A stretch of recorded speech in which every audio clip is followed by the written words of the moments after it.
Hey, what's up, everybody? It's me, Danae, and I'm here with a message for you. It's a rainy day in NJ here on the East Coast. I hope you can hear the soothing sounds of the rain from my open window. It's very calming and peaceful for me. I guess any rainy day where you can be indoors would definitely be so. Maybe if I was outside, I don't know. But in any event, I hope all is well where you are. Today we have the King of Pentacles at the bottom of the deck, which signifies abundance, material manifestation, wealth, leadership, prosperity. A master of his material world is the King of Pentacles, one that can make money and that also knows how to maintain and is also willing to share, usually in the highest vibration, all in the highest vibration. And I'll say, well, I'll wait. We'll see what comes up before I start calling out energy, because I felt something when the King of Pentacles came up, but we'll see what happens first. Okay, Strength card at the top. That's cool. Strength card. Let's see what else we got. And the Page of Pentacles on the bottom of the deck. Now the Page of Pentacles is like it's like an offering. And it, you know, more or less, especially when we start off with the King to the Page, it's a small offer. New though, a new offer or investment that could be promising. Now with the Strength card, I'm wondering what that signifies. Okay. That a small investment of strength and fortitude has now afforded a material harvest. That's what I hear. Like, this is how the king became the king. He took something very small within himself. One of the aspects of the king is just one who is able to bring his visions to life in a very material way. Like, he knows he's a strategist in a sense. He doesn't just have big visions and dreams, but he also knows how to put the work behind it to bring it forth, you know, to bring it into fruition.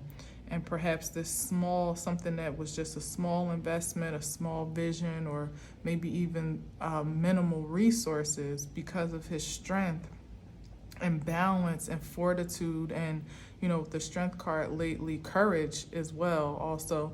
But with the Strength card lately, it's been definitely giving me this balance of ego, you know, because one thing about it, when it comes to maintaining a long-term existence or manifestation of wealth, pride and ego can definitely be, you know, your number one enemy. Or even when I think about the Strength card these days, about battling your lower natures and being too overindulgent, or, you know, doing too much, could actually be the adverse direction or progression from the King of Pentacles down to the Page. So there's that thought too. And I will say, before I continue, that when I first saw the King of Pentacles, well, not at first engagement, you know, it's always the highest vibration, but there was something strange about him to me today. I don't know what it is. I don't know if it'll come through. But right now, the Strength card is definitely here on the board, and some small or new investment opportunity is either on its way or perhaps on the table even now. So let's see what else. Empress card. Yeah. All right. Yeah. Okay. Oh, something hiding behind the Empress. Oh, okay. Okay then. Didn't even see that twofer. All right, so we're starting out with a pyramid today. Usually it's like chopped off the top or something. All right, okay, so this is some heavy feminine energy here with the Empress card. Yeah, see, and that's exactly what I felt, especially given we started with the King of Pentacles, then it came down to the Page, and it was like the page was offering to the Strength card, this force here. And then we have the Empress, who is like a double up on this Strength card, even in, the pictorial expression in a sense, how she's kind of draped in robes. And Strength is definitely a powerful card. And then the Empress, of course, is the highest feminine, the most powerful feminine energy in the deck. So there's a synergy there. And here's family, with the 10 of Cups, and just total life and wish fulfillment, multiple streams of income, as a matter of fact, is what I see here. So somebody was calling you. Oh, don't worry about it. I'll get it when I come out. Thank you. Pardon me. So we got the 10 of Cups here. It's a random number, they're calling again. It's okay. It's not important at all. Like, not at all. Not more important than this and you. So pardon that interruption. He knows I only interrupt if he thinks it's an emergency. So he thinks that a phone call must be an emergency. And for me, it's just not. My phone is not that priority to me right now. But anyway, so we have the Empress on the board and the 10 of Cups, which is, this is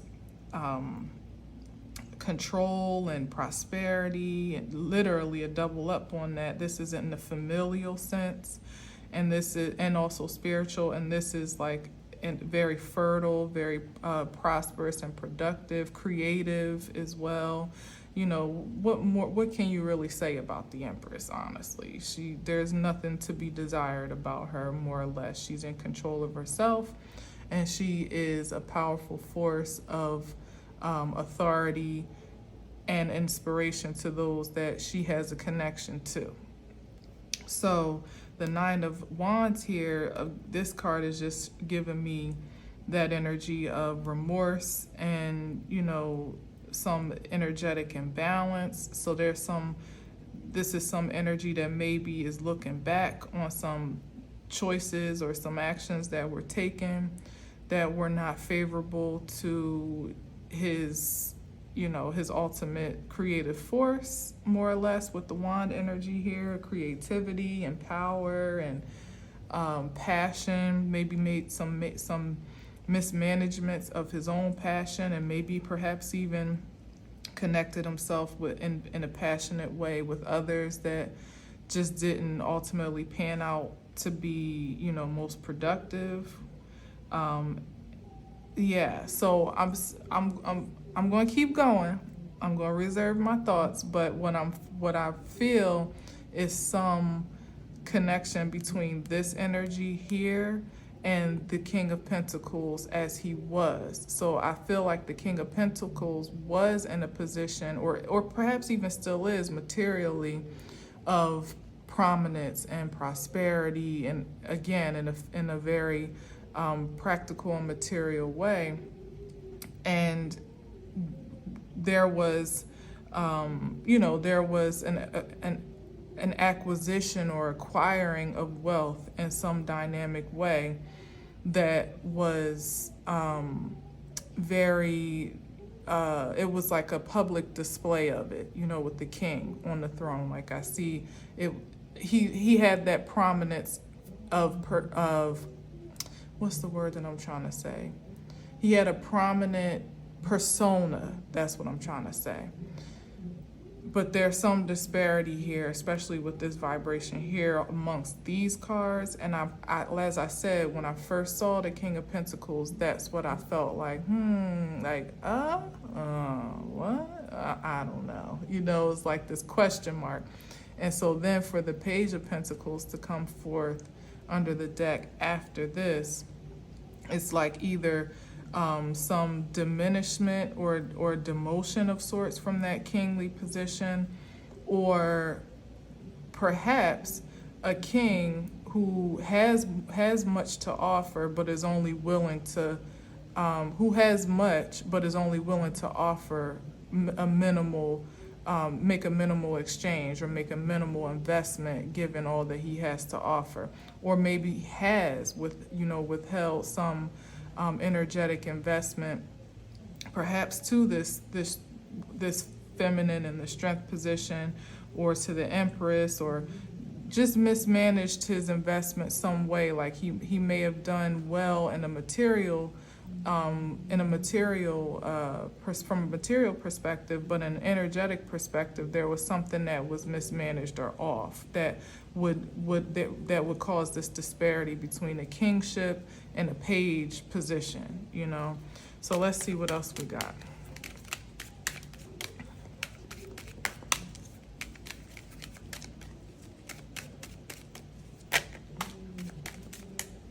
And here he is again. Yeah, see what I'm saying here? Wow, I love how these are coming out just like I want them to. 1, 2, 3. Can I get a 4 when we go back in? That would be amazing.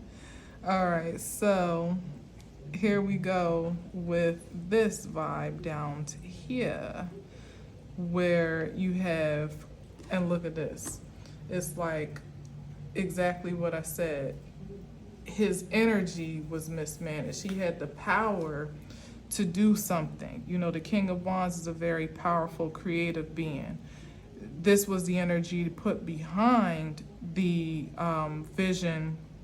Well, I'll say this was the passion that was invested behind the vision and the visionary and the one who, he had the resources and the vision to bring this thing to life, but it was the passion that fueled it. But as I said, from that, what was it, 9 of Wands, or was it 8 of Wands? 9 of Wands.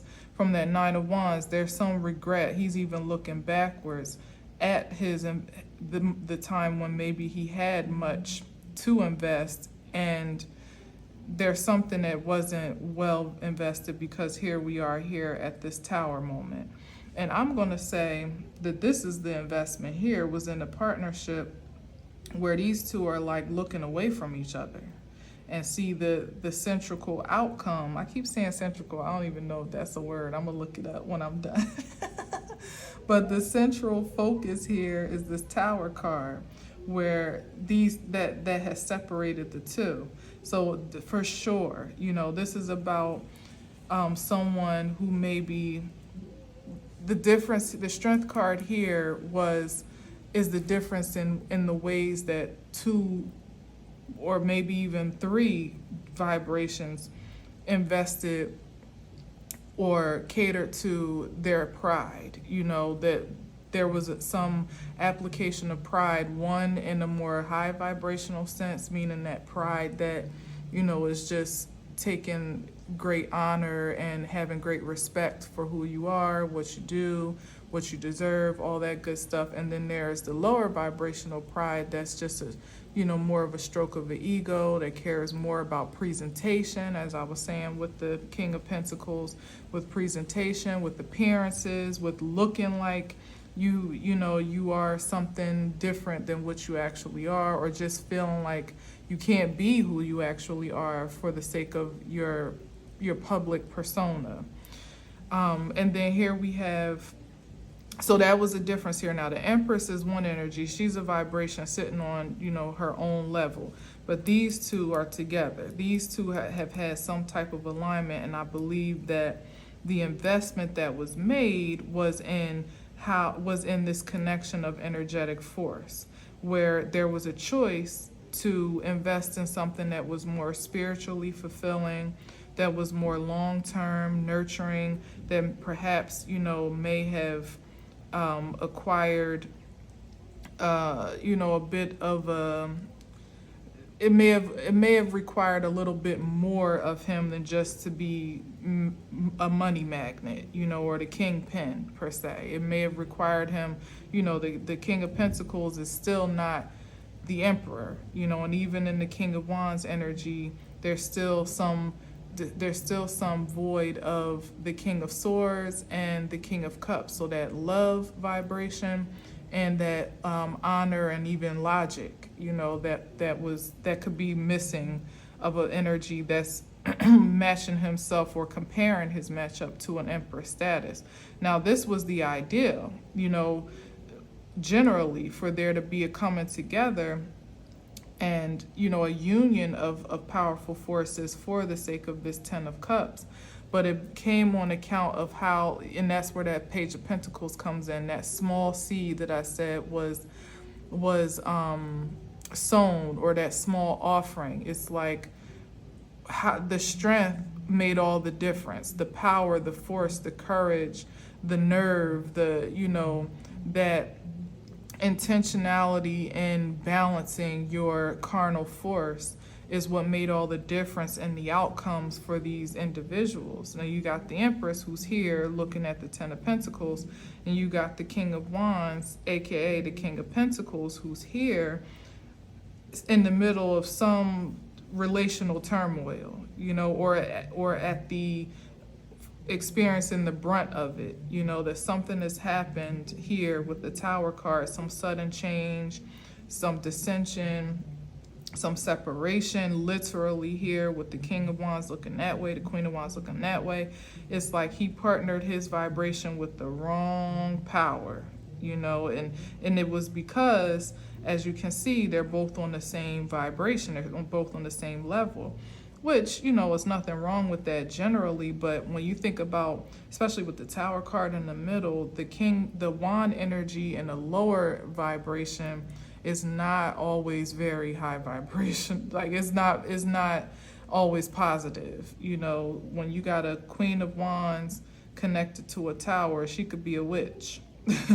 With a King of Wands connected to a tower, he could be a warlock or a wizard. Literally with these wands, there's something off about it's like their passion is not only misaligned one to another, but it's poorly invested. It's a malinvestment of energetic force.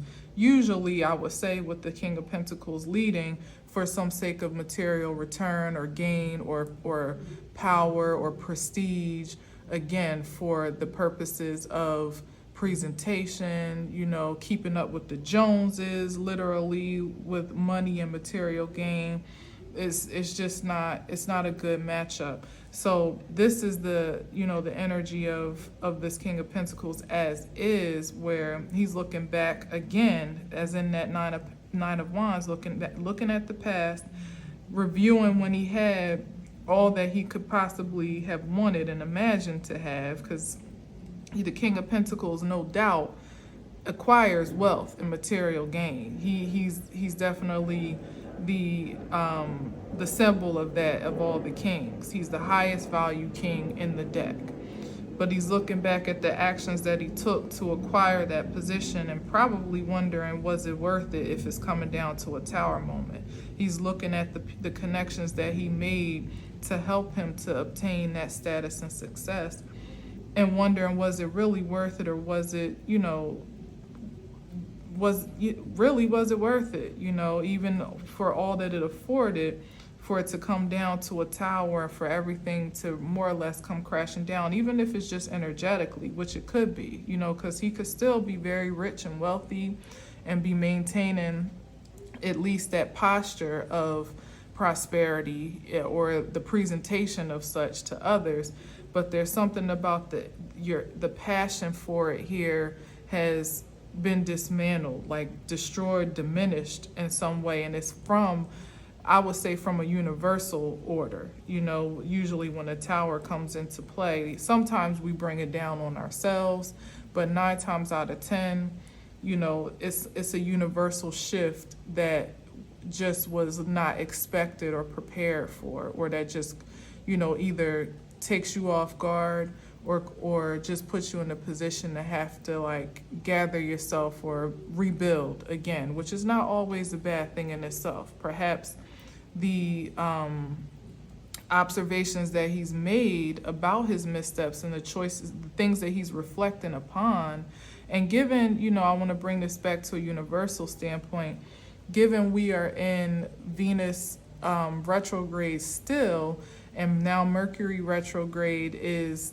creeping up, it's in that pre-shadow phase, is absolutely nothing wrong with being reflective about your energetic choices, your connections, your commitments, your relationships, even. Like, that's in universal alignment and universal order. And in some ways, seeing what's noticing, what you've uncovered, or what's being revealed, could bring a tower moment of revelation, in a sense, as to, like, realizing that this is not what I want for myself, or I want to do something different. Or it could be the revelation of, just things not, it could be an actual revelation that has more of a physical impact on your life. It doesn't always have, especially with the wand energy, it doesn't actually have to be, something grand or monstrous that happens. It really just could be a wake-up call of sorts to say, I'm not feeling this vibration, or being reflective of what you have acquired and created for yourself thus far, and making a strong choice in a different direction to say, this is not how I want to continue. So it doesn't always have to be the most detrimental, experience, but given the feelings that I was having, is definitely a pivot for this character here as to how he's been going about life and been pursuing prosperity and success, and material and physical prominence, to a change in energy, whether it's being done for him and universally, or whether he's making the strong decision to turn away from something that is just no longer soothing. So let's see if we got a few more at the bottom.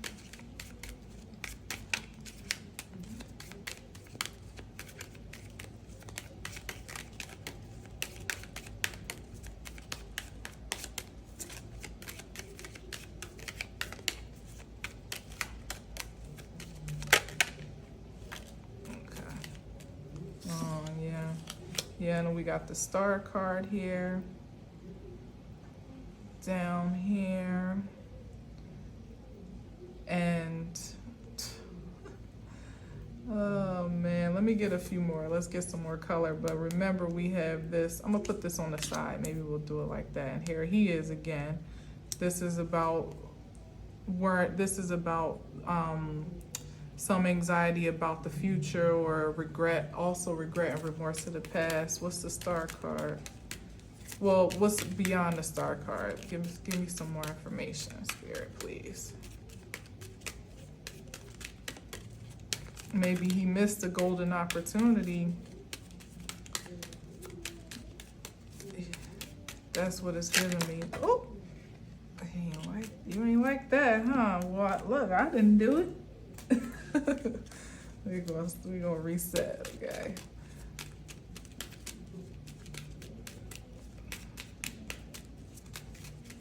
Yeah, because there's something about this, and especially with the King of Pentacles, who holds that pentacle with the star on it, there was some desire for fame and fortune. That's what I hear. And we all know how the pursuit of that can go sometimes, especially in the wrong energy, and especially by the way the world will lead you to. Yeah, it's like he mismanaged a love offering, that he could have made. Yep, and here's the Sun card. He could have, he fumbled the bag ultimately, but in an energetic sense. He could have, he had a decision with the Two of Pentacles here. I hope you can see that. He had choices to make that ultimately would have led him to his heart's desire and to a wish fulfillment with the Star card here.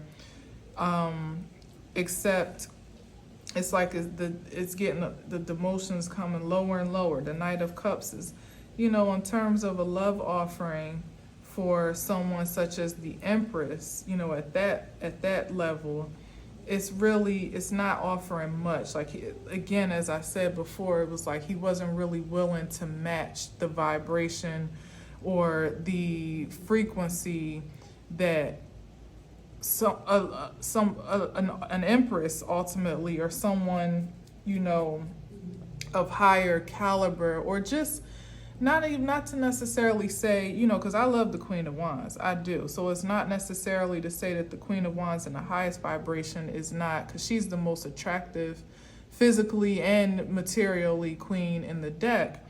But there was something that was truly of his heart's desire that really, you know, that really reflected the essence of his spirit, you know, that he rejected often, ultimately, with the Two of Pentacles here and the Nine of Swords. Like, he made a choice that just didn't pan out well. He went for the passion and the power, and, you know, passion in this sense can also be,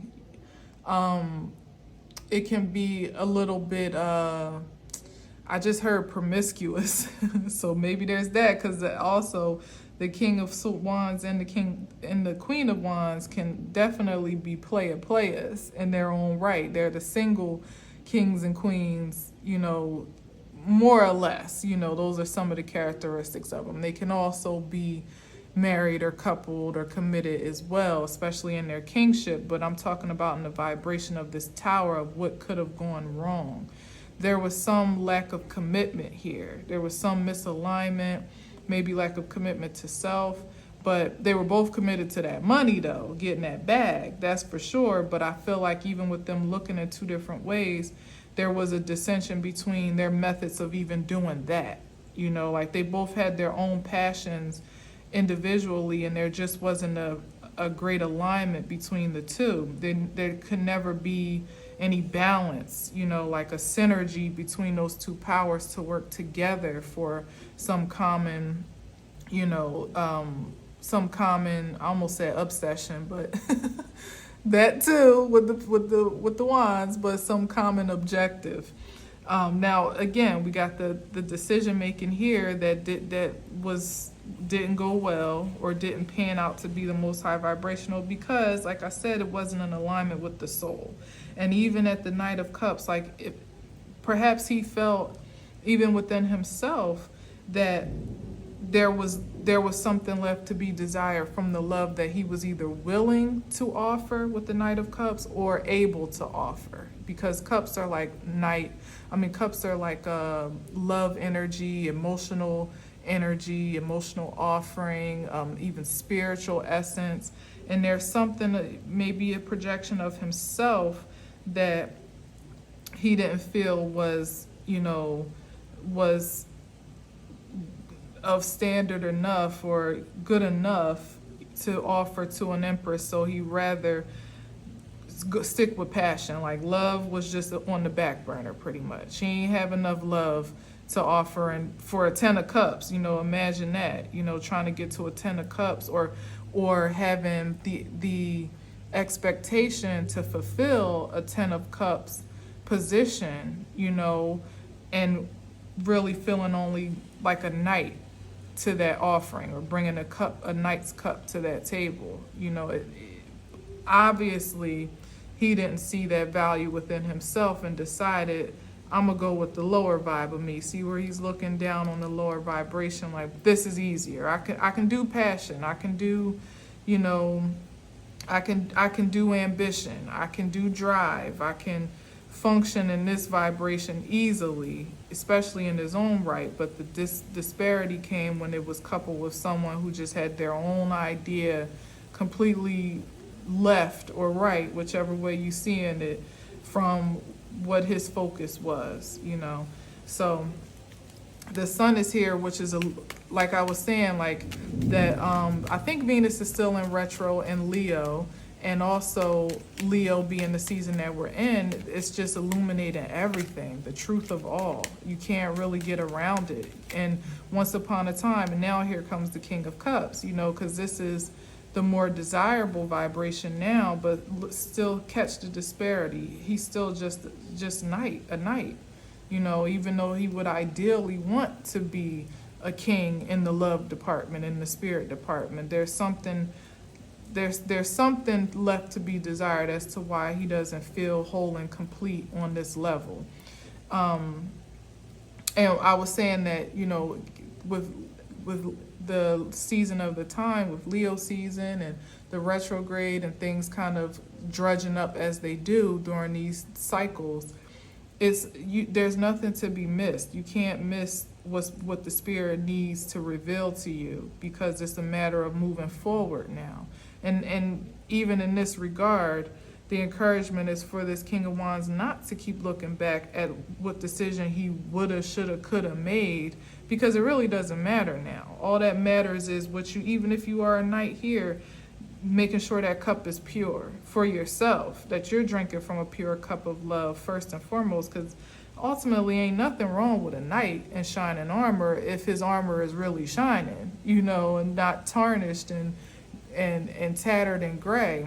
Something tells me this knight been through some things, literally been through some things, and is trying to climb his way back to a king status after a fall from grace literally a fall from grace in some way, shape, or form.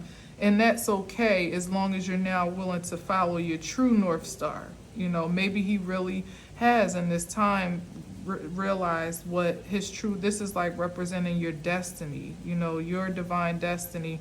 And maybe there's been some acceptance of that now, that he's always been meant to be the King of Cups, the most loving and spiritual king in the decks. And maybe his intuition, his emotional intuition has been, jump started into gear after being kind of buried in the passion and exuberance of ambition and all of that. The thing about the Strength card, back to the top, when I was saying about keeping your carnal, your carnal conventions balanced, it's not because we're not allowed to be sensational creatures, or we shouldn't desire to have nice things, and we shouldn't want to present ourselves as prominently as we possibly can, and that we shouldn't desire passion and satisfaction and sensibility and money and respect and love and all the things that make us sensational creatures. The balance in the Strength card comes into play according to the choices that we make to acquire those things, or more so to even be those things in the first place. What's the intention, the foundation of that intention? Is it just for the sake of looking like you're the man, and you got hella money and clothes and hoes like the King of Wands? Is it wanted to look like I don't know, like wanted to hold power over others or authority over others? Is it wanted to really just please the carnal senses exclusively? You know what I mean? Just wanting to overindulge in pleasures and the sensations of life, even in the sexual way, as with the King of Wands implied. It's about us being buried in our carnal vibration and more or less ignoring, that's not the word that I'm trying to use, but like when we kind of like abandon our spiritual senses for carnal satisfaction. That's where the imbalance of strength comes into play. That's the adverse of the Strength card. When you're like weak to the flesh, so much that you'll do anything or anyone or go anywhere or be with anybody, or subscribe to any commitment or contract, or put yourself on the line ultimately, or put your highest, your true heart's desires on the line for some immediate gratification that ultimately is not even, it's not eternal, it's fleeting, So as with the Tower here, it's fleeting. It will crumble if it's not pursued or intended upon in a holistic way. Okay.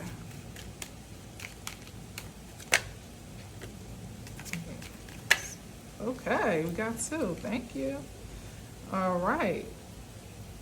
So we got,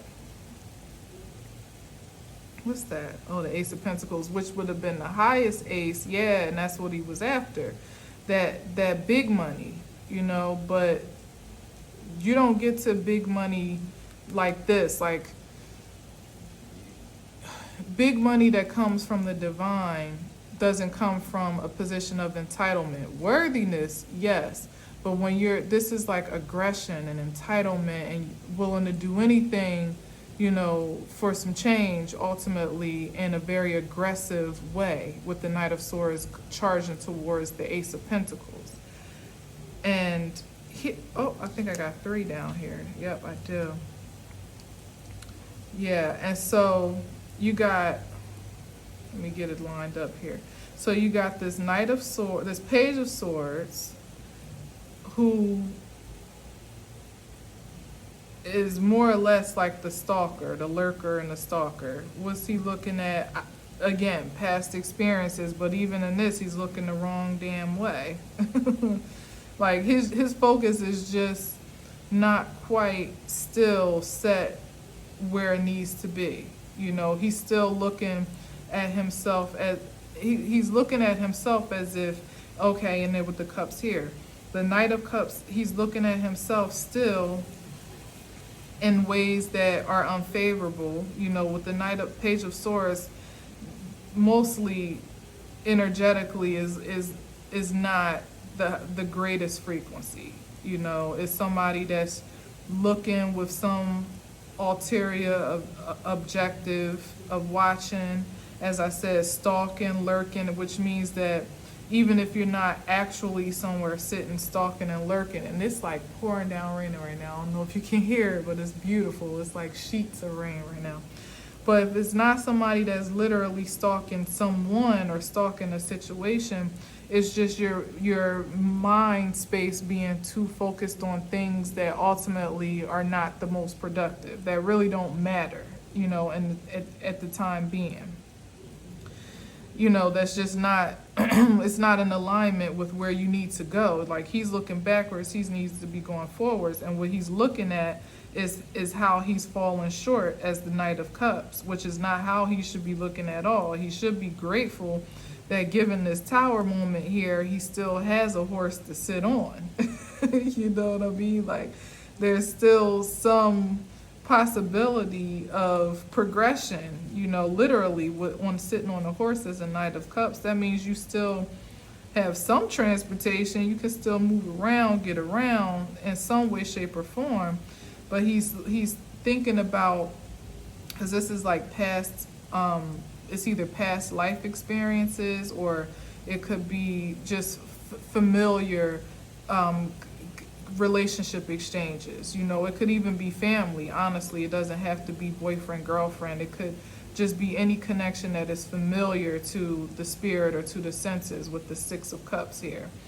And he's looking, is with this thought in mind still of past experience, past energetic exchange, not forward, still looking at how maybe what he could have done differently to have cultivated this continuance here, still from the top down, what he could have done differently to, and maybe even actually as I'm saying it, some disdain for, this is probably a karmic cycle that was continued, which can be representative of the 6 of Cups as well. Like when you just keep on repeating the same relational energetic cycles over and over again. And with this, this suit here, and under this Queen of Wands that I've already said is not necessarily in his divine alignment, maybe someone else's, but not with his. It's like the dismantling of a karmic cycle that has persisted perhaps for lifetimes or just definitely for longer than it has needed to. It literally calls for a new, like a new journey of faith, but instead, it actually seems like he's trying to go back into it. He's trying to go on a new journey, start fresh from zero, literally. But by the direction of these cards, it seems like he's still going back into the past. Like he may be, because it's because of the perspective though. Because his perspective is not forward, is not forward focused. when where we place our attention is ultimately what we recreate. You know, wherever our attention goes is where the spirit flows, you know, more or less, or where creativity flows. So if he's still looking back, not seeing his value, it's like this is in the way of him actually seeing himself as the star that he is. If he's still looking back at his shortcomings and where he fell short and this energy here, the mistakes that he's made and the misaligned relationships, or the one that got away, and you know how he could, what he could have done differently even to maintain this vibration of force, and you know, looking back over and over at things that don't really, looking back in a way that is not productive, you know, looking back with regret and remorse and guilt and shame, maybe even anger here, and entitlement, you know, and all the most low vibrational, again, energies that we can often be susceptible to, or you know, fall short to energetically on account of our pride and ego. Again, that's what keeps you in a continuing cycle of karmic creativity, where you have to keep learning that, redoing that lesson over and over again until you finally realize the right way to face for this journey. Not to, it's like literally a fool's energy right here, going back into a cycle again that's already proven itself to be destructive, or just to be misaligned, you know, even if it's not a demonic or diabolical connection or exchange, is not the alignment that is most prosperous. So what this is giving me is literally somebody that, if not for some awakening of sorts, like really waking up to his presence, taking inventory, maybe perhaps even through any of us, honestly, through these this period of retrograde and retrospection and regeneration and reflection, that we are gifted by the universe to just take a minute to rethink, like, is this the way I want to go? Do I want to recreate this experience again, or is there another way?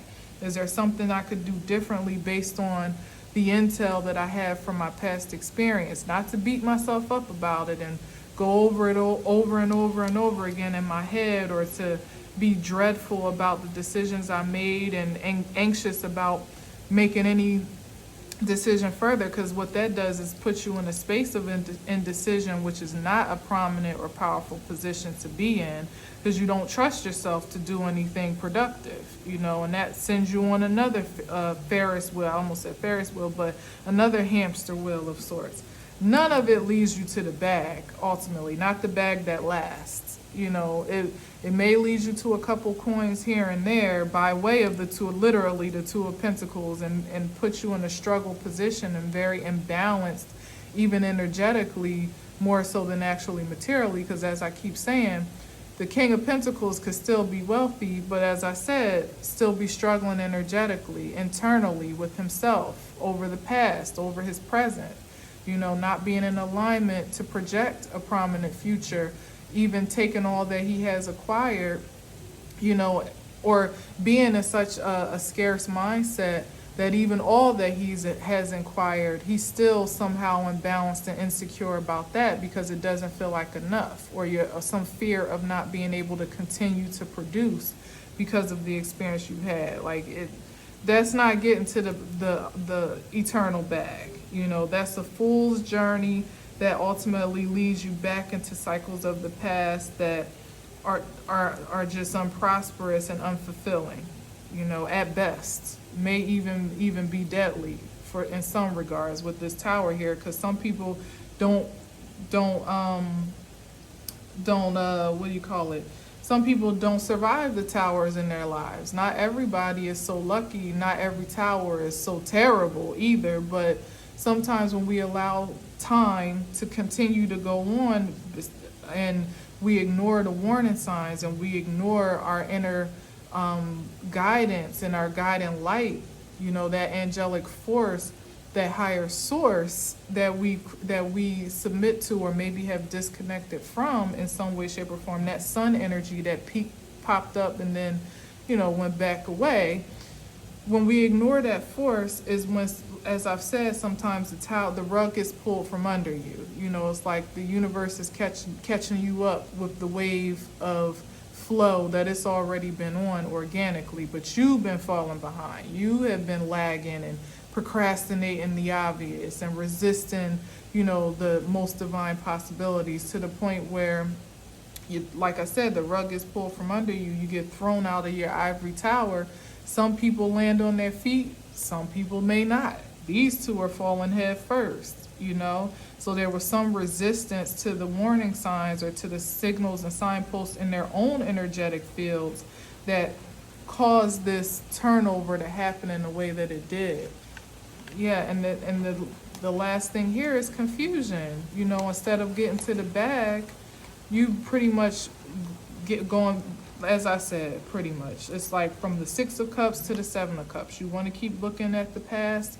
It'll keep you in the state of illusion and confusion, stuck, ultimately having a plethora of choices, not all of which are good in the Seven of Cups card, but being so imbalanced in your decision making and your trusting of yourself that you don't even know what to pick. You just know you want something. This is somebody who's impulsive. He's compulsive as well, and as I said, entitled, and maybe move so quickly and fierce and ferociously that he might drink any of these cups just for the sake of saying he has something to drink. Literally, there's also overindulgence in a sense too, which is the adverse, it can be an effect of a lack of distrust, and as I was saying before, catering to your lower nature and self-soothing for these moments of despair that you keep sending yourself on the Ferris wheel on, continue to dive into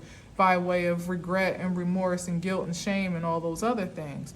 This is what that leads to ultimately. It's like, I don't even know how to bring this up, but I hate to end it on such a low vibrational note, but ultimately, I guess the caution is for us to just really see our sovereign power and our strength in the purest form, to see the possibilities of a wish fulfillment in every way, shape, and form, because I think ultimately a person that could get stuck or sent on this road to self-destruction is someone that doesn't really see their value and the highest value of their possibilities.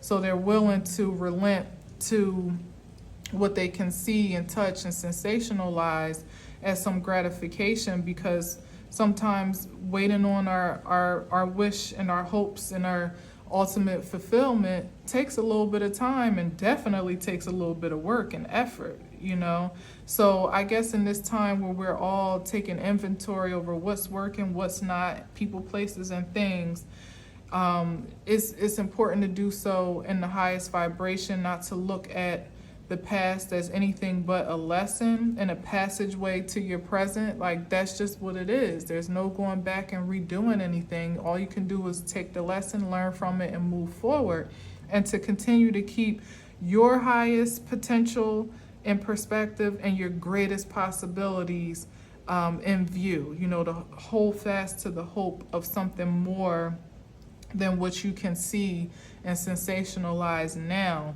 so that you don't so you ultimately don't end up creating an outcome for yourself that was the adverse of what you truly desire in the first place, So that's it. That's all. It's a rainy day message for you. I hope I could bring a little bit of light to it at the end, but it is what it is. So if you found some value in it, please do like, subscribe, share as you feel guided to. And until next time, peace.